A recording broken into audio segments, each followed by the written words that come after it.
With the abolition of private property then, we shall have true, beautiful, healthy individualism. Nobody will waste his life in accumulating things or the symbols for things. One will live. To live is the rarest thing in the world. Most people exist, that is all. Now you might think that these are the words of some famous political theorists like Karl Marx or Sylvia Pankhurst. But actually these are the words of the Victorian writer Oscar Wilde, known across the world for his plays, poems and witty one-liners. What I want to talk about today is something that most people don't know about Oscar Wilde, his radical politics. In this video we're going to set the record straight and make the case for Wilde's importance as a radical historical figure on many fronts, from socialism to Irish nationalism, sexual freedom to women's suffrage. Welcome to the Radical History channel, where we explore the heroes and the movements who've shaped the world as we know it and won many of us the freedoms we enjoy today. Now, on the 16th of October in 1854, Oscar Fingal O'Flaherty Wills Wilde, I hope you got all of that, was born to a wealthy family in Dublin in Ireland. His father William Wilde was a pioneering surgeon, and his mother Jane was an Irish nationalist, feminist and poet whose poems called for Irish nationalism and armed revolution. As you can imagine, it was a pretty intellectual household, and when Wilde was growing up it was visited by many prominent Irish nationalists and women's suffrage campaigners, including the suffragist Millicent Fawcett. No doubt this intellectual atmosphere was what nurtured Oscar's young mind and led to his academic successes. He excelled in Greek and Latin at school, and then he went on to Trinity College Dublin to read classics in 1871. I'm sorry, it's all Greek to me. Oscar then took up a scholarship at Magdalen College, Oxford, and it was here that he first began to develop his dandy lifestyle. He created a sort of mythology around himself as an aesthete and a hedonist. He grew his hair long, began to wear lavish clothing, and decorated his rooms with sunflowers, lilies, and peacock feathers. At one point, Oscar was attacked in the street by students who took issue with his decadent appearance, but apparently he saw them off single-handedly. When he graduated from university, Oscar moved to London, where he published his first book of poetry, which received a pretty lukewarm reception among the critics. The magazine Punch threw some serious shade with their review. "Easy to the seats, what's in a name? The poet is wild, but the poetry's tame." It was around this time that Oscar met the woman he'd later marry, Constance Lloyd. He was also invited to give a lecture tour across America on the subject of the English Renaissance, despite the fact that he'd never actually published a book on the subject. By this point, Oscar was already something of a celebrity, maybe the first real celebrity in the modern sense of the word. You might even say he was famous for being famous, not known so much for his poems or ideas as for his notorious flamboyance. Apparently, when he went through customs at New York, he said, "I have nothing to declare but my genius." Now, I know what you're thinking. What's so special about this arrogant guy? All we've heard so far is that he was born to wealthy parents, he was good at translating ancient Greek, hardly a useful skill, and he somehow managed to get himself famous without doing very much. It's hardly a radical life, right? He may have been a popular Victorian celebrity, but Oscar was never afraid to stand up for what he believed. When the Irish nationalist Charles Stewart Parnell was imprisoned in 1882 for supposedly inciting murder, Oscar wrote columns for the Daily Chronicle in Parnell's defense. He also spoke out defending the Haymarket Anarchists, a group of 8 men arrested for conspiracy in Chicago. And in 1886, Oscar was made the editor of Women's World magazine, which during his editorship became an important voice in favour of women's liberation. Oscar himself published a couple of articles supporting women's suffrage and equality. Clearly, Millicent Fawcett had been a positive influence. So Oscar may have been popular, but he was always seen as a subversive figure. He was famous for his wit, but so often his wit was used to critique the strict and oppressive society of Victorian England.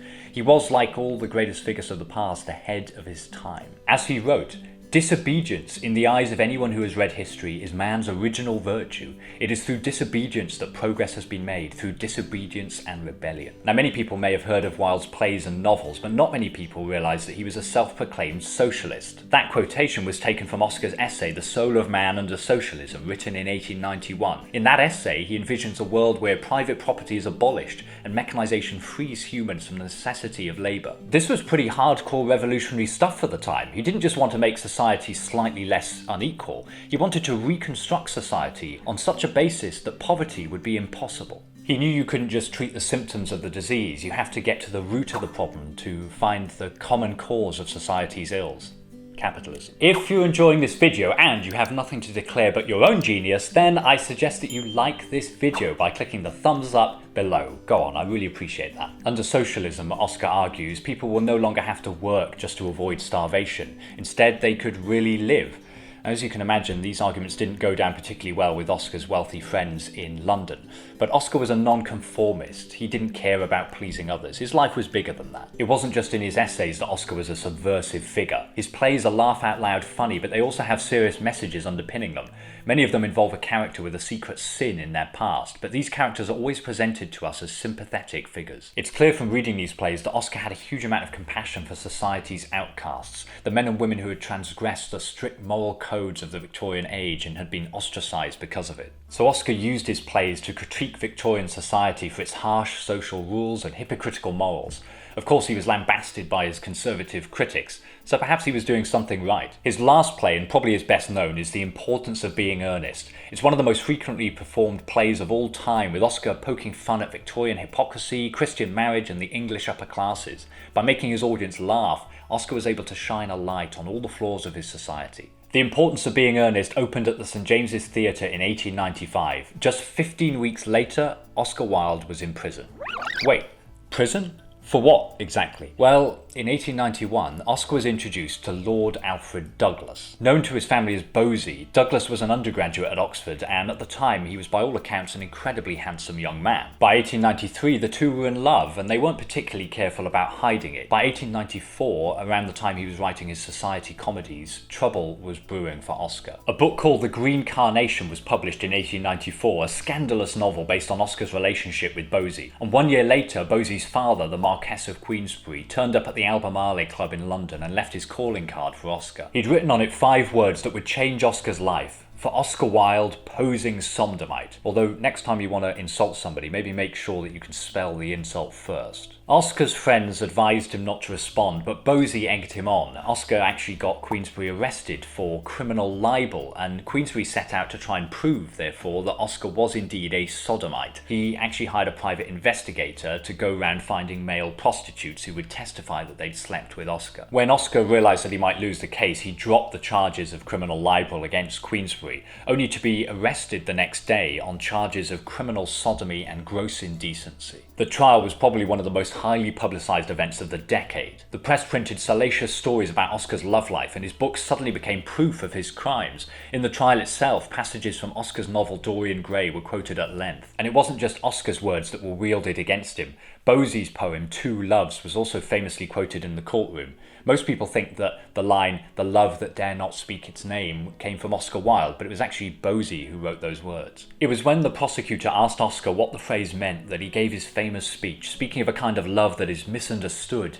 It is beautiful, it is fine, it is the noblest form of affection. There is nothing unnatural about it. This speech may have caused a burst of applause in the courtroom, but Oscar was still sentenced to 2 years in prison with hard labour. When Oscar was released in 1897, he sailed immediately for France, never to return to England. Living in Paris, he soon became confined to his rooms to avoid the abuse he received in the streets. His time in prison had led to declining health, and Oscar died on St Andrew's Day in 1900.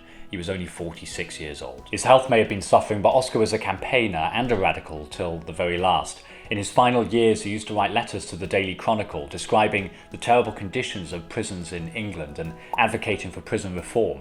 He was particularly critical of the imprisonment and poor treatment of young children. So why was Oscar Wilde's trial important? Well, for one thing, Oscar's speech has become a rallying cry for people of different sexualities. Until 1967, it was actually illegal to be gay in the UK. And even after it was legalised, Thatcher's Section 28 prohibited the promotion of homosexuality in schools and local authorities. No doubt a book like Dorian Gray or even Shakespeare's sonnets would have been banned from classrooms under that piece of legislation. It wasn't until 2017, along with 50,000 other men, that Oscar Wilde was pardoned under the so-called Alan Turing law, which exonerated thousands of men who had been convicted under historical legislation against homosexuality. Now, arrogant Oscar wasn't perfect by any means, but over the years he's become a source of inspiration for people across the world. For many LGBTQ+ people, he's an important queer ancestor, a man who refused to hide what he was. As Oscar himself said in his beautiful letter De Profundis, written while he was in prison, "When first I was put into prison, some people advised me to forget who I was. It was ruinous advice. It is only by realizing what I am that I have found comfort of any kind." If we really want to recognize what Oscar Wilde was, then we have to recognize his radicalism, his sexuality, his Irish nationalism, his feminism, and his socialism. I hope you enjoyed watching this video about Oscar Wilde and learnt something about a guy who, it turns out, wasn't just an English playwright, he was actually an Irish radical.